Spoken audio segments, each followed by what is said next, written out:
Das ganze Ding ist voll, neue Kartusche ist drin, Glack hat's gemacht, schussbereit.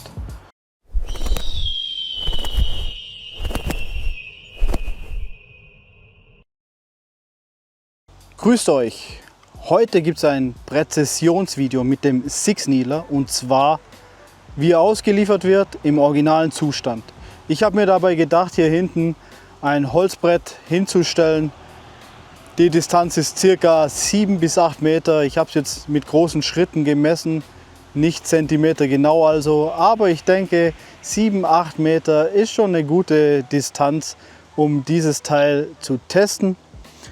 Ich würde sagen, wir bereiten das Holzbrett jetzt kurz vor und dann machen wir weiter. Also ich mache hier jetzt einfach ein paar blaue Streifen von dem Tape hin, damit ich einfach nur eine Richtung habe, wo ich hinschieße, beziehungsweise wo ich hin zielen werde. Weil wie gesagt, ich ziele einfach, es geht dieses Mal nur um den Streukreis vorrangig und nicht um punktgenaues Treffen, beziehungsweise schon auch, aber vorrangig ist einfach, dass ich einen schönen Streukreis erstmal habe. Und wenn die Richtung passt zum Zielen, dann kann man sich auch einen Red Dot drauf knallen. Und das macht es dann ganz präzise, weil das Red Dot kann man einstellen. Diese Kim & Korn kann man nicht einstellen. Das ist der einzigste Unterschied. So haben wir mal vorbereitet ein bisschen. Ich denke, das ist cool. Und ja, dann machen wir weiter. Also für den Test werden wir natürlich eine ganz neue Kartusche einbauen. Sprich, die alte machen wir mal raus. Man hört es zischen. Also langsam, einfach langsam aufdrehen. Und immer mehr, bis sie leer ist. So, jetzt ist sie leer. Die machen wir mal weg. Und machen wir eine ganz neue, machen wir rein. Man hat es zischen gehört. Ihr habt es gehört. So. Somit ist das Ding wieder ready to go und natürlich 100% Druck drauf. So, ready. Ich werde das Ding jetzt laden und dann sehen wir uns wieder. Bevor ich den Six Needler also fülle und lade, nehme ich hier meinen Deadshot Tripod, um das ganze Ding hier aufzulegen. Dann habe ich eine Fehlerquelle weniger wegen der Präzision. Kommen viele Faktoren zusammen. Erstens, wie ruhig kann man sie halten? Zweitens, wie benutzt man den Triggerfinger? Das hat nämlich sehr viel damit zu tun, mit der Präzision. Weil wenn man den Triggerfinger falsch betätigt, dann kann es sein, dass man verzieht. Meistens ist es so, als Linkshänder zieht man dann eher nach rechts und als Rechtshänder zieht man dann eher nach links. Also bauen wir das Ding kurz auf und dann laden wir den Six Needler.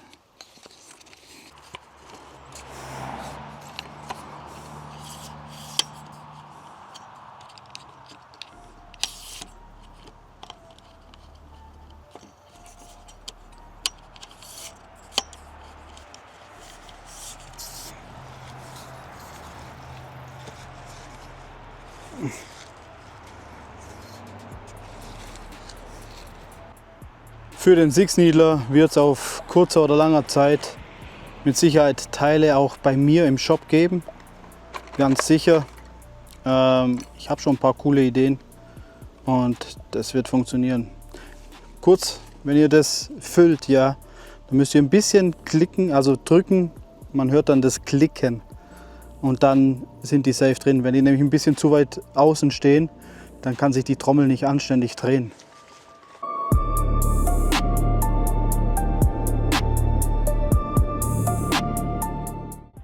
Also somit laden wir das. Das ganze Ding ist voll.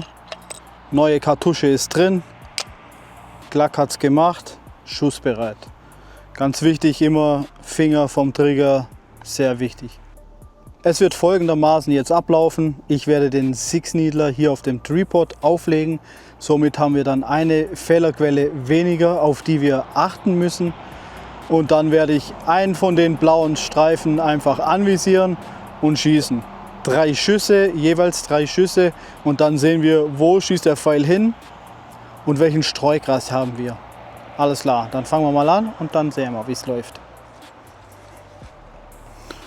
Also ich lege jetzt auf, visiere einen an, ich denke mal bei 7-8 Meter, ich visiere den hier mal an. 1, 2,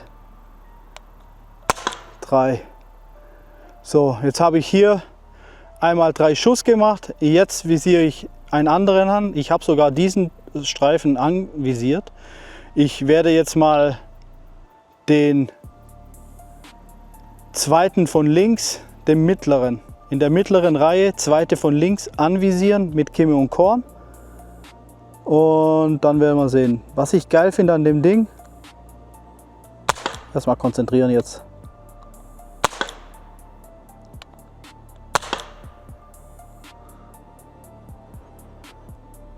So, noch eine Runde. Jetzt werde ich den zweiten von oben anvisieren.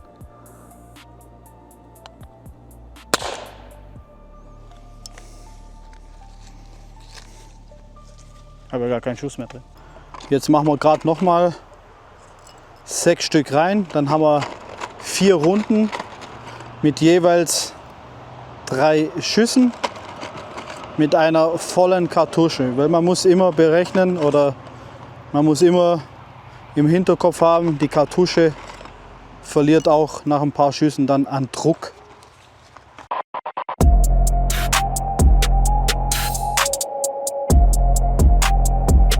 So, also hier 6 Schüsse wieder drin und dann machen wir noch mal eine Runde.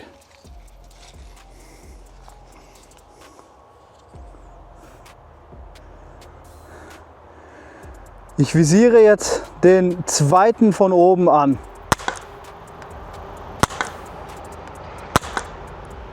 Was ich halt richtig geil finde bei dem Ding, du hast halt keinen Rückstoß. Ich warte immer auf einen Rückstoß, weil bei Schusswaffen hat man halt immer einen Rückstoß, auf den man wartet.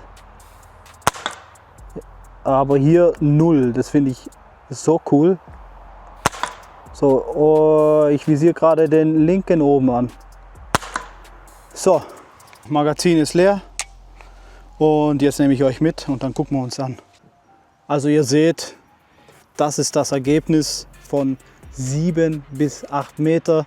Das sind die Gruppen. Ich habe als erster hier drauf gezielt, hatte diese Gruppe, habe als zweites hier drauf gezielt, dann diese Gruppe und drittes war das hier, hatte ich diese Gruppe hier und viertes war ganz rechts und hatte diese Gruppe. So, was fällt uns hier jetzt auf? Wenn die Kartusche komplett voll ist, die ersten 3 Schüsse gehen von 7 bis 8 Meter, also man muss schon überlegen, es sind 7 bis 8 Meter, ja, und das mit dieser Luftkartusche nagelneuen finde ich persönlich jetzt nicht schlecht, weil es ist fast zielgenau bei den ersten 3 Schüssen und man sieht, die Kartusche verliert halt immer ein bisschen mehr an Druck und somit auch immer mehr an Power. Ich habe dann hier drauf gezielt und hat hier unten dann diese Gruppe, aber sie ist trotzdem noch sehr, sehr eng beieinander. So, die zweite Runde dann, also das zweite Magazin hatte ich dann hier, dann hatte ich schon nicht mehr so eine saubere Gruppe, aber trotzdem noch eine Faustbreite, genauso wie die da drüben. Also wie gesagt, ist nicht schlecht. Ich persönlich finde es jetzt unnötig, einen Red Dot drauf zu machen. Dadurch, dass halt die Kartusche an Druck verliert, müsste ich die nach jeden 3 Schüssen wahrscheinlich einstellen und weiter runterstellen, damit ich immer treffe. Ja, also von dem her finde ich einen Red Dot relativ unnötig, außer halt, dass man halt einen Ausgangspunkt hat, ungefähr, wo man dann hinzielt. Aber an sich, also wie gesagt, 7 bis 3 Meter ist schon eine Ansage, finde ich. Und die Teile stecken, wie gesagt, muss man anfühlen. Ne, ganz durch sind sie nicht. Obwohl, warte. Ne, durch sind sie nicht. Aber wie gesagt, das sind von 7 bis 3 Meter. Ich werde es auf jeden Fall noch testen. mit dem Tuning-Kit, in Anführungszeichen, wo das Ding ein bisschen mehr Power hat und dann werden wir sehen. Leider sind halt hier, gibt es keine geeigneten Pfeile noch nicht dazu für das stärkere Kit. Aber ich werde es trotzdem testen. Das ist mir egal. Probieren wir trotzdem. Ich werde es dann demnächst testen.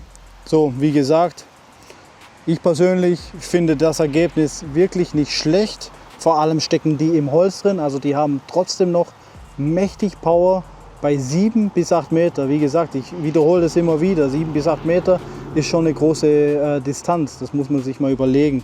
Und da so einen Nagel einfach mal ins Holz reinzuballern, ist schon mächtig, finde ich jetzt persönlich. Genau, was ich dazu sagen wollte, ist noch, das war es eigentlich schon mit dem Video. Das wollte ich auch dazu sagen. Ich hoffe, euch hat es auf jeden Fall gefallen. Ich habe in der Videobeschreibung natürlich komplette Affiliate-Links und Rabatte und natürlich der Link von meinem Shop steht auch drin. Und ja, was ist eure Meinung dazu? Lasst es mich gerne wissen. Was haltet ihr davon? Also wie gesagt, 7 bis 8 Meter, könnt ihr gerne mal gucken. Da mal so einen Nagel rein zu pfeffern mit so einem kleinen Gerät in Anführungszeichen ist schon geil. Was ich allerdings, wie vorher schon gesagt, richtig geil finde, ist, du hast kein Recoil, da kommt kein Feedback. Das vermisse ich zwar, aber ich finde es geil. Ja? Bei Schusswaffen ist natürlich, bekommst du dein Feedback auf jeden Fall und du hast eigentlich immer dieselbe Power. Und deshalb mal was anderes, finde ich aber richtig mega geil. Also wie gesagt, sag mir, was ihr oder du von dem Teil haltet und schreibt es gerne in die Kommentare. Wir sehen uns, bis dann.